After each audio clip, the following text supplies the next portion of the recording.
स्वागत है फ्रेंड्स आप लोगों का एक और नई वीडियो में। उम्मीद करते हैं आप सारे लोग काफ़ी अच्छे होंगे। तो फ्रेंड्स काफ़ी दिनों बाद आज हम लोग फिर से रिएक्शन देने वाले हैं अपने फेवरेट खान सर के ऊपर। तो भाई लोग खान सर की वीडियो पे हम लोग रिएक्शन देने में काफ़ी ज़्यादा मज़ा आता है, बिकॉज उनकी वीडियो जो होती है काफ़ी इन्फॉर्मेटिव होती है एंड कहीं ना कहीं उनको सुन के भी बहुत ज़्यादा मज़ा आता है। तो भाई लोग आज जिस वीडियो में हम लोग रिएक्शन देने वाले हैं उसका कुछ टाइटल इस तरीके से है कि भारत ने चीन के भाषा में दिया पाक को जवाब। ओवरऑल कहने का ये मतलब है कि भारत ने अपनाई चीन की नीति, मतलब जिस तरीके से चीन चालसाजी करता है ये सारी चीज़ें, ऐसा ही कुछ ना कुछ होगा ठगने वाला सिस्टम। तो इंडिया ने ऐसा क्या कुछ किया यार चीन पे, पाकिस्तान के लिए। देखते हैं खान सर किस तरीके से इस चीज़ को बताते हैं और नो डाउट काफ़ी मजा आएगा भाई लोग। तो आप लोग वीडियो में यार लास्ट तक जरूर से बने रहना। तो हेलो फ्रेंड्स, मेरा नाम है राजीव, मेरा नाम है शिल्पा। तो फ्रेंड्स अगर आपको हमारा ये रिएक्शन अच्छा लगता है तो आप हमारे चैनल को सब्सक्राइब करें, वीडियो को लाइक करें, उसको शेयर भी करें। तो चलिए फ्रेंड्स फटाफट से वीडियो को शुरू कर लेते हैं। इनफैक्ट ये एरिया लद्दाख, ये है जम्मू और ये है कश्मीर, जो हम लोग के पास अगर 100% रहेगा तब, लेकिन हम लोग के पास 100% तो है ही नहीं है। हम लोग के पास 60%। ये है 30% पीओके। ये क्या है? पीओके। आइए अक्साई चीन, समझ में आ गया कि नहीं आ गया? 60% है। हम पाकिस्तान इस कंप्लीट को कश्मीर कहता है, उसके यहाँ जम्मू नाम का कोई कंसेप्ट नहीं है, सीधे कश्मीर। इसलिए पाकिस्तानी लीडर की बात भी सुनिएगा, भारत कश्मीर में जुल्म कर रहा है। अजब हाल है, जुल्म कर रहा है। पूरी कश्मीर, पूरे पाकिस्तान की जितनी मतलब इकोनॉमी अच्छी, उससे डबल अच्छी कश्मीर की है। कम से कम उनको भीख तो नहीं मांगना पड़ रहा है। कश्मीर बात, एक चीज हमेशा याद रखिएगा, दुश्मन क्या करना चाहता है और क्या दिखाना चाहता है, दोनों में अंतर होता है। वो कुछ दिखाना चाहेगा, करना कुछ और चाहेगा। कश्मीर लड़ाई है, वो है जमीन की लड़ाई।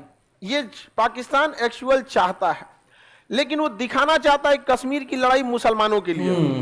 तो हमेशा हर वो युद्ध जीत सकते हैं आप जिसमें आपको पता हो दुश्मन दिखाना क्या चाहता है और करना क्या चाहता है। सही बात। अब हम तो खुल के बोल देते हैं कि ये दिखाना चाहता है मुसलमान की समस्या। अगर आपके पास मुसलमान की समस्या आप लड़ना चाहते हैं, बेशक लड़िए, लेकिन अपने यहाँ रह रहे आप 20 करोड़ मुसलमानों को एक अच्छी जिंदगी दे दीजिए।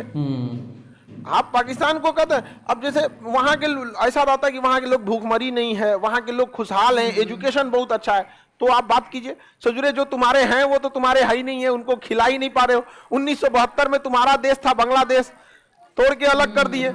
तुमको अभी भी कश्मीर की पड़ी हुई है, एक बलूचिस्तान अलग हो जाएगा फिर भी तुमको कश्मीर का दिखेगा। बाद में ऐसा होगा कि पाकिस्तान कहेगा कि बस कश्मीर बचले गया।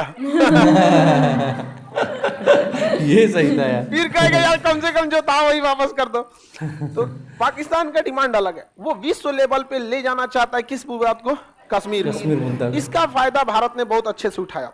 370 में लिखा गया था, 370 में कई सारे प्रावधान हैं, जिसमें 370 का ए जो है वो कभी खत्म ही नहीं हो सकता। ये चीजें याद रखिएगा। ये 370 ए ही कहता है कि जम्मू कश्मीर भारत की सीमा है, मतलब 370 का ए कहता है कि जम्मू कश्मीर भारत की सीमा है। तो कोई ऐसा बेवकूफ आएगा जो 370 ए खत्म करेगा, यार इसको खत्म कर दिए तो जम्मू कश्मीर की सीमा भारत की सीमा नहीं है। अगर कोई राज्य ये कहता है कि मेरी सीमा भारत की सीमा, इस मतलब वो भारत के अंदर में आता है। तो 370 ए कहता है कि भारत की सीमा, जम्मू कश्मीर की सीमा भारत की सीमा। तो हम लोगों ने इसे नहीं खत्म किया, सही चीज है। सारा नौटंकी था 370 ए के बाद कि जम्मू कश्मीर में राष्ट्रपति का नियम नहीं लगेगा, आरबीआई का रूल नहीं लगेगा, नागरिकता कानून नहीं लगेगा, विदेश नीति नहीं लगेगी, बहुत झमेला थे यहाँ पे। समझ में आ गया कि नहीं आ गया? किसी को दिक्कत? लेकिन जब संविधान लिखा गया तो अंबेडकर साहब ने ना लास्टली पावर केंद्र सरकार को दे दिए। संविधान को पढ़िएगा ना तो जितना इमरजेंसी या बड़ा पावर है सब केंद्र को दे दिया गया। तो जम्मू कश्मीर में एक चीज ये था कि अगर कहीं पर शासन में कोई नहीं रहे, यानी किसी को भी बहुमत ना हो, किसी को भी बहुमत ना हो, तब सरकार के पास कानून आ जाता है बनाने का। तो जम्मू कश्मीर में ना 2019 में किसी के पास बहुमत नहीं था। महबूबा मुफ्ती करी कि हम जम्मू कश्मीर संभालेंगे, उमर अब्दुल्ला कहते हैं हम चलाएंगे यहाँ पर, बीच में आए अमित शाह, कोई दिक्कत नहीं, अब हम चलाएंगे। इधर उमर अब्दुल्ला, इधर महबूबा मुफ्ती। मोटा भैया कहे केम छो। उन्होंने संविधान में स्पष्ट लिखा है जब कहीं किसी की सरकार न रहे तो उस राज्य की जिम्मेदारी केंद्र सरकार की होती है। वहां ना महबूबा मुफ्ती सरकार बना पाई ना उमर अब्दुल्ला। जब किसी की सरकार नहीं थी तो ऑटोमेटिक राष्ट्रपति शासन, उस दौरान कानून बनाने का अधिकार केंद्र सर। उन्होंने पकड़ा इसको 370 का में बहुत सारे प्रावधान थे, हटाए थे लोग, रद्द कर दिए। बस एकरा छोड़ के दब रगड़ दिए आप जा, ओकरा छोड़ के सब रगड़ दिए। हमेशा याद रखिएगा, यहां भारत ने चीन की नीति अपनाई है। यहां भारत ने कौन सी अपनी नीति अपनी? चीन की नीति को अपनाया गया। क्या नीति है समझिए। चाइना ने 1962 में इसको कब्जा कर लिया, 1962 10% अक्साई चीन। लेकिन चाइना को पता था आज नहीं तो कल भारत इसे छोड़ा ले जाएगा। समझ में आएगी नहीं? तो चाइना की रूल क्या है, नीति समझिए। अगर आप किसी से 100 रुपया कर्जा ले लिए हैं और आप चाहते हैं उसे हड़प लेना, तो इसका सबसे आसान चाइनीज फॉर्मूला है, किसी से 100 रुपया कर्जा ले लीजिए और जब वो आदमी मिले ना तो कहे कि हमारा 2000 रुपया तुम दोगे कब? कैसा 2000? कह जो 2000 तुम लिए थे। कैसा 2000? कहेगा जो लिए थे 2000। तो बात हो गई 2000 लिए थे कि 2000 नहीं लिए थे, लिए थे कि नहीं लिए थे। 100 रुपया का चर्चे खत्म, 100 रुपया का चर्चा ही खत्म हो। नहीं समझ में आया? वही हाल किया है चाइना ने। हमारा कब्जा किया 1962 में और कहता है कि अरुणाचल प्रदेश मेरा है। भारत कहता है कैसे तुम्हारा है? वो कहता है मेरा है। भारत कहता है मेरा है, वो कहता है मेरा है। ये चीज हमेशा याद रखिएगा। आप अपने दोस्तों के बारे में जाने या न जाने, दुश्मनों के बारे में अच्छे से पता होना चाहिए वो क्या दिखाना चाहता है और क्या करना चाहता है। समझ में आ गया कि नहीं? चाइना दिखाना चाहता है कि अरुणाचल प्रदेश में विवाद है। चाइना दिखाना चाहता है कि अरुणाचल प्रदेश में विवाद है। करना यह चाहता है कि इधर में कोई दिक्कत ना हो। इसका सबसे अच्छा उपाय है चाइना से कहिए कि तिब्बत तुम्हारा कैसे? सही बात, ये अच्छा मुद्दा है। तिब्बत तुम्हारा कैसे? तो कहेगा अरे भाई तुम अपना ले जाओ, हेत्ता बड़का कहे if you are bad I am your dad. Dialogue जोश में पढ़ा रहे हैं। समझ में आया कि नहीं? इतना दिमाग कैसे कुछ मेन सोच यही पाया? बात है। हम नॉर्मल अब इंसान भारत सोच ने नहीं पाएगा। यही नीति अपना दिया जम्मू कश्मीर में। जब 370 हम लोगों ने 2019 में हटाए थे, 2019 में हटा था, मानसून सत्र में हट गया था। अब हमें यह पता था कि ये कश्मीर वाले कहेंगे कि अगर कश्मीर से 370 हटाना है तो हमारे लाश से गुजरना पड़ेगा। तो अमित शाह ने कहा कि इसमें कौन सा बड़ा बात गुजर जाते हैं। ये सब चीजें भाषा उकसाव वाला होती है। समझ में आ गया कि नहीं? उकसावे वाली ये भाषा है। नेता बोलेगा अगर गोली चलेगी तो पहली गोली मेरे पे चलेगी, तो उससे पूछिए ना कि सरकार के पास एक के गोली है का? सरकार के पास परमाणु बम है। पहली गोली हमारे पे चलेगी, उसके बाद दूसरी गोली किस पे चलेगी? नेताओं की भाषा है। अब पता था ये बात अच्छे से मोदी जी को कि आज नहीं तो कल फिर ये बोलेगा सब कि कश्मीर हमारा है। इसलिए चाइना की नीति पहले 370 हटा दिए और उसके बाद जम्मू कश्मीर को तोड़ दिए और उससे शक्ति छीन के उसे यूनियन टेरिटरी बना दिए। अब उनको 3 लड़ाई लड़नी है कि भैया इसको यूनियन टेरिटरी क्यों बना दिया, राज्य का दर्जा दो। अगर ये लड़ते लड़ते 20 साल 30 साल बाद राज्य का दर्जा ले भी लेते तब कहेंगे दोनों को अलग क्यों कर दिया, एक करो। तब तक 370 पुराना हो चुका रहेगा। ये क्या चीज है 370? समझ में आ गया कि नहीं आ गया? आने वाले 20 साल बाद जो नया जनरेशन पैदा हो रहा है उसको पता ही नहीं है 370 क्या। नहीं समझ में आ गया? आपके जैसे आप लोग जिस जनरेशन में, उनको पता ही नहीं कि मंजन का वो उतना यूज। हम लोग का जिंदगी मंजने पे बीत गया। आप लोग पेस्ट वाले हैं लोग, ऐसे मारे थूक दिए, पता चला अब बढ़ियों को सब थूक दिए। हम लोग का मंजन का जमाना था, ऐसे मंजन लिए आराम से, और 20 से 25 मिनट लगता था दांत धुलने में और पूरा कोना कोना साफ हो जाता था। 20-25 मिनट मंजन से, इसमें मारे खत्म, 2 मिनट में खत्म। अब समझ में आ रहा है कि भारत का चाल क्या है? हम लोगों ने कितने स्टेप बना दिए हैं? 3 स्टेप। पहले तो लड़ेंगे लोग कि लद्दाख और जम्मू कश्मीर को अलग क्यों कर दिया, पहला इसमें। उसके बाद कहेंगे भैया यूनियन टेरिटरी क्यों बना दिया। उसके बाद में आएंगे 370 पे। भाई किससे पंगा ले रहा है लोग, थोड़ा समझ में आना चाहिए किससे पंगा ले रहे हो इंसान। दिमाग लगाया। इतिहास से हमने यही सीखा है कि कोई इतिहास से कुछ नहीं सीखा है।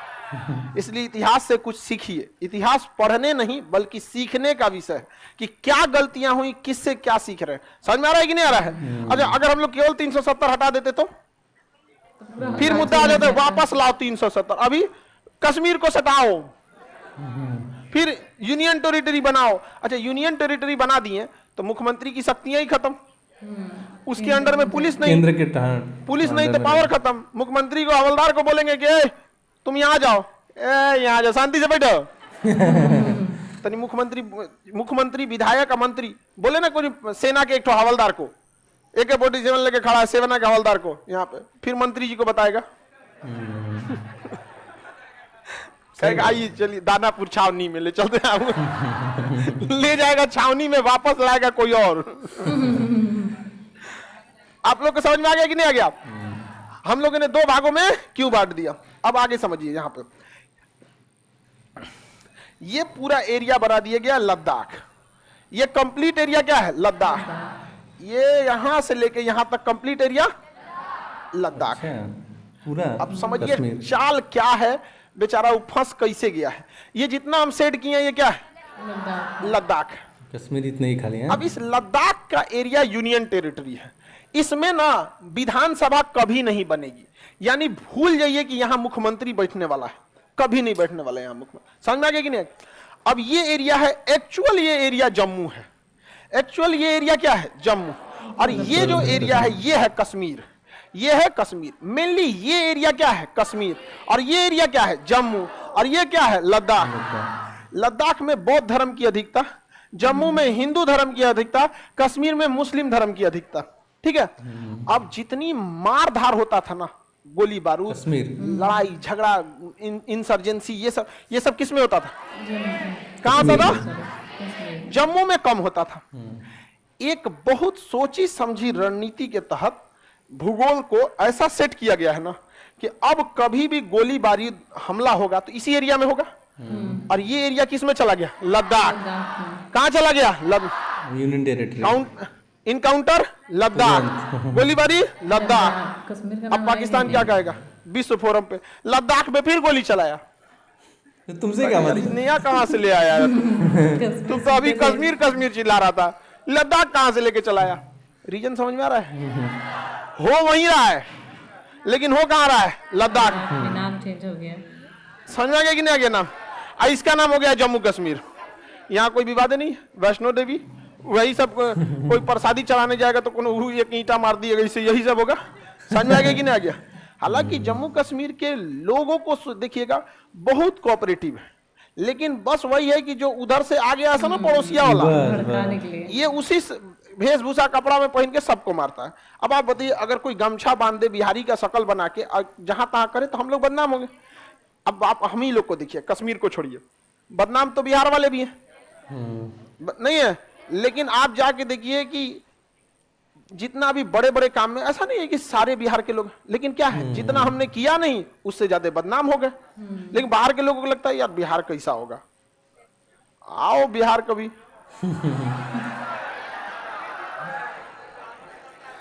बिहार वह जगह है जहां गरीबी को भी एहसास नहीं होता है कि वो गरीबी में है। ओ भाई क्या बात है, गरीबी को भी एहसास नहीं। क्योंकि हमारे यहाँ ना वो कल्चर ही है वही गरीब वाला, सतुआ खा लेंगे, दही चिवड़ा खा लेंगे, खिचड़ी खा लेंगे।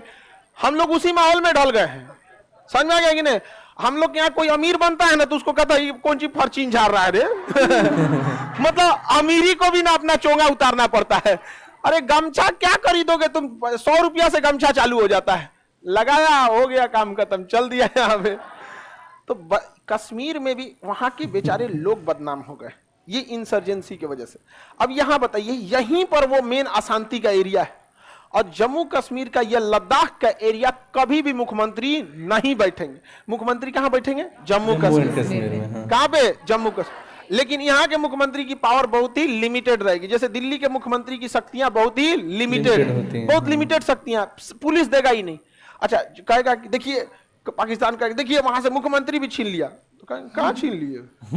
है तो वहां मुख्यमंत्री। कहेगा उसको कौन पावर दिए? अरे चोट्टा कहीं का, हमारे संविधान में क्या लिखाएगा क्या नहीं लिखाएगा तुम समझाएगा? तो लोग भी कहेंगे ठीक है वहां पे।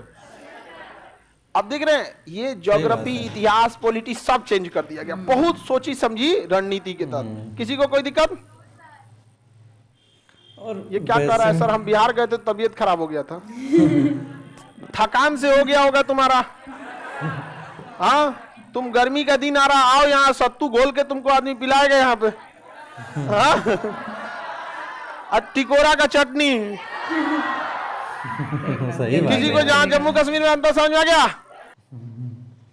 और वैसे भी जो मोदी जी दिमाग लगाए ना भाई साहब, वो इतना खतरनाक लगा दिए हैं। और दूसरी चीज़ ये भी मैं ये कहना चाह रहा हूँ कि जब इंटरनेशनल लेवल पे कोई भी किसी को प्रेशर बनाता है तो इस तरीके से एकदम ओपन होकर बातें नहीं होती कि डायरेक्टली किसी को फेवर में चले जाए या डायरेक्टली किसी को इग्नोर कर दें पूरी तरीके से, ऐसा नहीं होता है। दूसरे का पक्ष भी देखा जाता है, क्योंकि यार अपना इंडिया छोटा मोटा कंट्री नहीं है भाई। इंडिया से कोई भी, जो भी इंडिया से आज के टाइम में जो भी इंडिया से बात करता है, कितना भी बड़ा विश्व गुरु देश रहे, कुछ भी रहे, सुपर शक्ति रहे, लेकिन इंडिया से अगर बात करता है तो भाई कम ही बात करता है जितना हम काम चल जाए। ये तो है कि नहीं। और जिस तरीके का इसका टाइटल था कि भारत ने अपनाया चीन नीति, वाकई में जो सर एक डायलॉग बोले थे, if you are bad then I am your dad, तो वाकई में ये चीज़ होनी चाहिए, क्योंकि अगर हमें अक्साई चीन और पीओके लेना है तो हमको उन्हीं की भाषा में उनका ही जवाब देना पड़ेगा और तिब्बत के लिए सवाल उठाना पड़ेगा। और ये सर बहुत एक अच्छा चीज़ बताए थे। और जैसे हालांकि ये भी बताए थे कि जो मोदी जी हैं और जो मोटा भाई हैं मतलब अमित शाह जी, अपने कहीं ना कहीं वो लोग ये सब दिमाग लगा रहे हैं, तभी तो वो लोग इस तरीके की यूनियन टेरिटरी बनाए और उसके बाद शुरुआत हो चुकी है। उन लोग को वो सब आइडिया है, तो वही चीन की नीति अपनाए हुए हैं लोग यहाँ पे, लेकिन कहीं ना कहीं चीन को भी जवाब देने की जरूरत है इस बारे में, है कि नहीं। और ये सब चीज़ें खान सर जब समझाते हैं तो बहुत क्लियरली समझ में आती है, क्योंकि सर का भी ये लगता है कहीं ना कहीं फेवरेट टॉपिक है, और हम लोगों को भी सर ऐसा पढ़ाते हैं कि हम लोग का भी कहीं ना कहीं फेवरेट बनता जा रहा है इंटरनेशनल रिलेशनशिप वगैरह। तो वीडियो इतने दिन के बाद हम लोग खान सर की देखें, बहुत मजा आया और बहुत अच्छा लगा। तो उम्मीद है भाई कि आप लोग को यार ये वीडियो काफ़ी अच्छी लगी होगी। और आप लोग क्या कहना चाहते हो यार, इंडिया पाकिस्तान या फिर कश्मीर के मुद्दे पे या चीन के मुद्दे पे, आप लोग हम लोग कमेंट करके जरूर बताएं फ्रेंड्स। एंड साथ ही साथ हम लोग आप लोग को बता दें यार कि हम लोग आप लोग के सारे कमेंट पढ़ते हैं, तो आप लोग ये ना सोचा करें कि आप कमेंट करोगे तो हम लोग पढ़ेंगे नहीं। आप लोग जरूर कमेंट करें एंड मैं उसको पढ़ूंगा भी पर्सनली। तो फ्रेंड्स ये थी आज की वीडियो, हम लोग मिलेंगे इसी तरीके से फिर से किसी नई वीडियो में। तब तक के लिए जय हिंद, जय भारत, वंदे मातरम।